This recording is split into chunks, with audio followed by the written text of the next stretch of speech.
डोकरा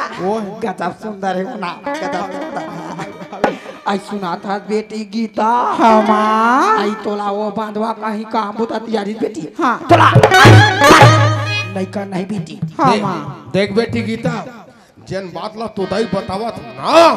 ते बात ला पहले गांठ बांध के धर में बेटी हाँ बाबू तोला घर ले बाही नहीं निकलना है बेटी हाँ माँ आओ हमार घर यहाँ उच के कूलर बेटी कूलर और यहाँ बढ़ के टीवी वो ये डोकरी काय गद्दल खलवा था और हमार घर यहाँ उच के गद्दा बेटी गद्दा वो आई कोरियन जाबे बेटी गीता गद्दा में बैठ गया और वो टीवी की रिपोर्ट लाया वो टीवी की रिपोर्ट ला तोला घर ले बाही नहीं बेटी हाँ माँ और सुना था बेटी हाँ माँ आई वहाँ जन्म ला धरिसिया अपा दाइल खा धरिस